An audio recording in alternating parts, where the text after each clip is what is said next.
요즘 한국 경제를 보면 이상한 점이 너무 많습니다. 국가 빚은 눈덩이처럼 불어나는데 정부는 민생이라는 이름으로 돈을 계속 퍼붓고 있습니다. 재정은 바닥인데 표를 의식한 현금 살포가 계속되고 있는 겁니다. 기업 상황은 더 심각합니다. 강성 노조의 파업, 기업을 옥죄는 각종 규제, 정치권의 기업 때리기까지. 한국을 먹여 살리는 기업들이 조용히 해외로 빠져나가고 있습니다. 투자는 줄고 일자리는 사라지고 제조업 기반은 흔들리고 있습니다. 여기에 환율까지 폭등하고 있습니다. 달러-1 환율은 1,500원에 육박하고 원화의 가치는 빠르게 추락하고 있습니다. 여러분이 가진 돈의 가치가 조용히 증발하고 있다는 뜻입니다. 더 이상한 것은 우리의 일상 시스템마저 안전하지 않다는 점입니다. 가상화폐 거래소 업비트 해킹, 온라인 쇼핑 플랫폼 쿠팡 해킹. 수천억 원 규모의 피해가 반복됩니다. 은행 쇼핑몰 결제 시스템. 우리가 믿고 맡긴 국가의 전산망이 뚫리고 있는 것이죠. 그리고 마지막으로 가장 무서운 신호. 정부는 지금 국민연금, 여러분의 노후 자산을 대규모로 주식시장에 쏟아붓고 있습니다. 증시가 흔들리면 국민연금도 함께 흔들리고 그 순간 여러분의 노후는 그대로 시장 위험에 노출됩니다. 겉으로는 평온한 나라처럼 보입니다. 은행도 열고 카드도 되고 월급도 들어옵니다. 하지만 그 아래에서는 돈의 가치, 시스템의 신뢰, 기업의 기반, 국민의 노후. 이 모든 것이 조용히 흔들리고 있습니다. 오늘은 바로 이 이야기입니다. 한국 경제에 이미 나타나고 있는 위기의 징조, 그 징조가 터졌을 때 실제로 벌어지는 일들, 그리고 국가가 무너지면 개인이 가장 먼저 잃는 것. 바로 여러분의 선택권에 대해 말씀드리겠습니다. 이제 이 경고등들이 의미하는 것이 무엇인지 하나씩 알아보겠습니다. 본격적인 이야기에 들어가기 전에 구독과 좋아요 꼭 눌러주시고 의견도 댓글로 남겨주시면 큰 힘이 됩니다. 그럼 시작해 볼까요? 한국 경제는 지금 겉으로는 멀쩡해 보입니다. 은행은 문을 열고 편의점은 불이 켜져 있고 월급도 연금도 카드 결제도 돌아갑니다. 그런데 여러분, 위기는 절대 소리치며 오지 않습니다. 늘 조용하게 사람들 발밑에서 서서히 올라옵니다. 그리고 지금 한국에서 켜진 4개의 경고등은 이미 한 나라가 흔들리기 시작했다는 신호입니다. 국채 금리가 오르는 나라의 미래는 불안하다. 국채 금리는 정부를 향한 신뢰 점수입니다. 금리가 오른다는 것은 정부를 믿기 어려우니 더 높은 이자를 줘라 라는 시장의 경고입니다. 최근 한국 국채 금리는 계속 출렁입니다.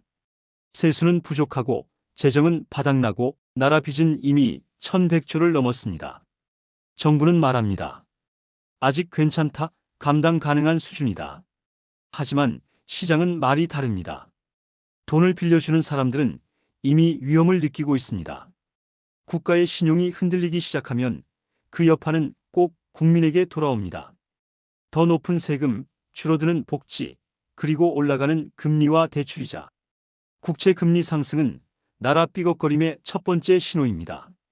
환율이 오르면 여러분 지갑 속 돈이 먼저 죽는다. 달러-1 환율이 1,500원을 바라봅니다. 세계에서 원화 가치는 급격히 떨어지고 있어요. 환율이 오른다는 건 여러분의 돈 가치가 줄어든다는 것입니다. 같은 10만 원을 들고 시장에 가도 장바구니에 들어오는 건 점점 줄어듭니다.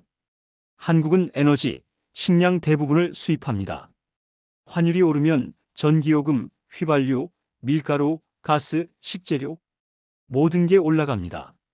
그런데 문제는 환율이 오른다고 월급이 더 오르지 않는다는 겁니다. 그래서 서민들이 제일 먼저 고통을 받습니다. 환율 폭등은 국가 체력이 급격히 떨어졌다는 신호입니다. 돈의 가치가 흔들리는 나라는 절대 멀쩡한 나라가 아닙니다. 부동산 시장의 이상 징후 가계부채 2,000조의 시한폭탄. 한국 가계부채는 2,000조에 다다랐습니다. 그중 대부분은 부동산 담보대출입니다. 집값이 오르는 동안엔 괜찮습니다. 하지만 금리가 오르고 거래가 끊기면 집값이 흔들립니다. 집값이 흔들리면 대출이 흔들립니다. 대출이 흔들리면 개인이 직접 부딪힙니다. 지금 이미 곳곳에서 연체율이 조용히 올라가고 있습니다. 전세값이 매매가보다 높아지는 이상 현상도 반복됩니다. 수십 년 동안 한국 경제를 떠받치던 부동산이 서서히 흔들리기 시작했다는 증거입니다. 부동산은 절대 안전 자산이 아닙니다. 가계부채 2,000조라는 숫자는 한국의 발목을 붙잡고 있는 가장 무거운 족쇄입니다. 기업이 흔들리면 일자리는 하루 만에 사라진다. 기업들이 요즘 어떤 말을 하는지 아십니까? 한국에서 사업을 하기 너무 어렵다. 규제, 노조, 잦은 정치 개입, 불확실성 기업들은 조용히 해외로 빠져나가고 있습니다. 투자는 줄고 공장은 닫히고 일자리는 천천히 사라지고 있습니다. 금리까지 오르니 이자 감당 못하는 기업부터 쓰러지기 시작합니다. 대기업보다 먼저 고통받는 건 중소기업, 자영업자, 하청업체, 기술 없는 노동자들입니다. 기업이 무너지는 속도는 매우 빠릅니다. 그리고 그 충격은 서민들의 월급과 일자리로 바로 튑니다. 기업 부도는 단순한 회사 문제가 아닙니다. 그건 곧 경제 시스템이 약해졌다는 신호입니다. 위기의 신호들은 어느 날 갑자기 현실로 변합니다. 국채 금리가 오르고 환율이 폭등하며 부동산이 흔들리고 기업이 쓰러지는 현상은 단순한 숫자의 변화가 아닙니다. 이 네 가지 움직임이 일정 시점을 넘어서 서로 연결되면 국가의 시스템은 생각보다 훨씬 빠른 속도로 균열을 일으키기 시작합니다. 가장 먼저 흔들리는 것은 공공 서비스입니다. 재정이 버티지 못하면 정부는 필수 지출부터 축소하게 됩니다. 공무원 급여가 지연되고 복지 예산이 축소되며 연금 지급 시기도 미뤄질 수 있습니다. 국가가 월급을 제때 주지 못한다는 말은 상상하기 어려워 보이지만 실제로 수많은 나라들이 바로 이 단계에서 무너졌습니다. 다음은 의료와 교육 시스템입니다. 병원은 약과 장비를 충분히 확보하지 못하고 의사와 간호사는 체불과 감축으로 떠나기 시작합니다. 응급실의 대기 시간이 늘어나고 수술 일정이 밀리기 시작하면 사람들은 뒤늦게 깨닫습니다. 아, 이 나라가 정말로 흔들리고 있구나. 교육도 마찬가지입니다. 학교는 운영비를 감당하기 어려워지고 교사는 줄고 수업과 프로그램은 빠르게 축소됩니다. 국가가 다음 세대를 책임지지 못한다는 사실은 사회가 기초부터 흔들리고 있다는 신호입니다. 그 다음 단계는 치안입니다. 경찰과 소방, 교정시설 같은 공공안전망은 국가의 근육과 같은 역할을 합니다. 그러나 재정 위기 앞에서는 이 근육이 가장 먼저 약해집니다. 출동 차량은 줄고 인력은 빠지고 장비는 노후되기 시작합니다. 사건 대응 속도가 늦어지고 작은 갈등이 큰 범죄로 번지며 시민들의 불안은 급속히 커집니다. 이것은 곧바로 사회적 충돌 증가와 치안 공백으로 이어지며 평범한 가정들조차 스스로를 지켜야 하는 상황에 놓이게 됩니다. 경제가 본격적으로 멈추는 시점은 그 뒤입니다. 기업이 도산하면 일자리는 하루아침에 사라집니다. 소비는 얼어붙고 세금 수입은 감소하며 국가 재정은 더 빠르게 악화됩니다. 한 기업의 부도는 끝이 아니라 시작입니다. 그 기업과 연결된 수백 개 하청업체, 협력사, 직원들이 연쇄적으로 타격을 받습니다. IMF 때가 그랬고 2008년 미국과 유럽이 그랬습니다. 기업이 흔들리는 순간 경제도 함께 흔들립니다. 경제는 결국 사람의 문제이기 때문입니다. 그리고 마지막 단계는 화폐 가치의 붕괴입니다. 정부는 부족한 재정을 메우기 위해 돈을 찍어내기 시작합니다. 처음에는 효과가 있는 것처럼 보입니다. 그러나 시장은 곧 알아차립니다. 이 나라는 돈으로 버티기 시작합니다. 그 순간부터 물가는 통제에서 벗어나고 생활비는 2배, 3배로 뛰기 시작합니다. 같은 돈으로 살 수 있는 것이 줄어들고 저축의 의미는 사라지며 사람들은 점점 돈을 가지고 있어도 살 수 없는 현실을 경험하게 됩니다. 이 과정이 극단으로 치달으면 하이퍼 인플레이션입니다. 빵 한 개를 사기 위해 지폐를 들고 줄을 서야 하는 현실, 다큐에서만 보던 장면이 어느 날 자신의 일상이 됩니다. 이 모든 과정은 한 번에 오지 않습니다. 단계적으로 오지만 서로 연동된 고리처럼 가속됩니다. 공공서비스 붕괴, 의료 교육 약화, 치안 공백, 기업 도산, 실업 소비 감소, 재정 악화, 화폐 가치 폭락. 이렇게 이어지는 사슬이 끊어지지 않으면 국가는 외형은 멀쩡한 것처럼 보이지만 내부부터 무너지기 시작합니다. 사람들은 대개 마지막 순간까지도 믿지 않습니다. 대부분은 설마 나라가 그렇게까지 되겠어? 라고 말합니다. 하지만 위기는 늘 그렇게 찾아옵니다. 조용히, 그리고 갑자기 현실이 됩니다. 국가가 위기에 빠지면 가장 먼저 사라지는 것은 돈이 아닙니다. 일자리도 아니고 부동산 가격도 아닙니다.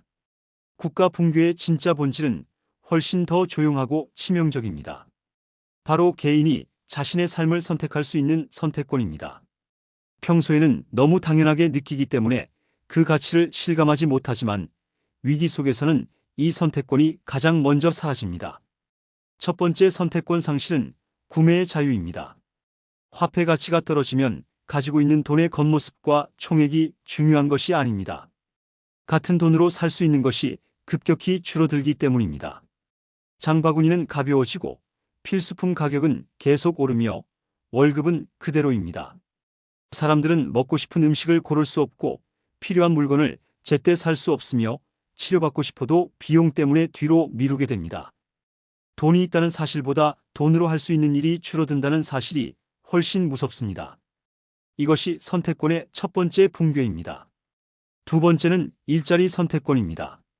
기업이 흔들리고 일자리가 줄어들면 사람들은 일을 하고 싶다는 의지와 상관없이 일할 곳을 잃습니다. 자신이 원하는 직업, 원하는 급여, 원하는 근무 조건을 선택할 수 없습니다. 심지어는 일을 하고 싶다는 가장 기본적인 욕구마저 무력해질 수 있습니다. 경제 위기는 일자리의 양뿐 아니라 일의 선택권을 가장 먼저 빼앗아갑니다. 세 번째는 노후에 대한 선택권입니다. 평생 모은 적금, 퇴직금, 국민연금은 내가 노후에 어떤 삶을 살 것인가를 스스로 결정할 수 있게 해주는 마지막 자산입니다. 그러나 인플레이션이 가속화되고 국민연금이 주식시장 등 변동성 큰 자산에 과도하게 노출되면 노후의 안정성은 흔들리기 시작합니다. 평생 모아온 돈으로 노후를 준비할 수 있을 것이라 생각했지만 막상 위기가 찾아오면 그 돈의 가치가 급격히 깎여버립니다. 앞으로의 삶을 내가 결정한다는 가장 중요한 선택권이 사라지는 것입니다. 네 번째는 교육의 선택권입니다. 교육은 개인뿐 아니라 한 사회의 미래를 결정하는 핵심 요소입니다. 그런데 예산이 줄고 학교가 어려워지면 아이들이 교육받을 선택권을 잃습니다. 부모 역시 아이에게 어떤 교육을 제공할지 선택할 수 없게 됩니다. 한 세대가 교육을 잃으면 그 나라는 몇십 년의 미래를 잃습니다. 선택권이 사라진다는 것은 단순히 개인의 문제를 넘어 세대 전체의 문제로 확산됩니다. 마지막은 삶 자체에 대한 선택권입니다. 위기가 깊어지면 사람들은 살아가기 위해 필요한 최소한의 선택만 하게 됩니다. 미래 계획은 사치가 되고 꿈은 멀어지며 내일이 오늘보다 나아질 것이라는 기대는 사라집니다. 모든 선택이 버티기 중심으로 바뀌는 것입니다. 국가 위기는 결국 개인의 삶을 스스로 결정할 수 있는 주도권을 빼앗습니다. 이것이 국가 위기가 가진 가장 잔혹한 면입니다. 우리가 오늘 살펴본 위기의 징조들은 결코 먼 이야기가 아닙니다. 숫자와 그래프, 뉴스 속 헤드라인으로만 보이던 것들이 어느 순간 현실이 되고 그 현실은 곧바로 우리의 일상과 삶의 선택권을 흔들기 시작합니다. 국가의 경제는 어느 날 갑자기 무너지는 것이 아닙니다. 조용히 눈에 띄지 않게 그러나 분명한 방향을 향해 흘러갑니다. 그리고 그 흐름을 가장 먼저 느끼는 사람은 전문가가 아니라 평범한 국민입니다. 하지만 희망이 없는 것은 아닙니다. 위기는 언제나 준비된 사람과 준비되지 않은 사람을 확실히 갈라놓습니다. 우리가 지금 해야 할 일은 공포에 빠지는 것이 아니라 현실을 정확히 보는 눈을 갖는 것입니다. 지금 무슨 일이 벌어지고 있는지 알고 어떤 선택권을 지키기 위해 무엇을 준비해야 하는지 이해하는 것. 이것이 개인이 할 수 있는 가장 강력한 방어입니다. 위기는 언젠가 반드시 끝납니다. 하지만 그 끝을 어떤 모습으로 맞이할지는 오늘 우리가 어떤 선택을 하느냐에 달려 있습니다. 선택권을 지키려면 지금부터 준비해야 합니다. 지금 이 순간이 바로 미래를 바꿀 수 있는 마지막 선택의 시간일지도 모릅니다. 지금까지 한올 이야기였습니다. 오늘 영상이 도움이 되셨다면 구독과 좋아요 꾹 눌러주시고 여러분의 의견도 댓글로 남겨주세요. 여러분의 작은 참여가 채널에 큰 힘이 됩니다. 지금까지 시청해주셔서 진심으로 감사드리고 다음 영상에서 또 뵙겠습니다.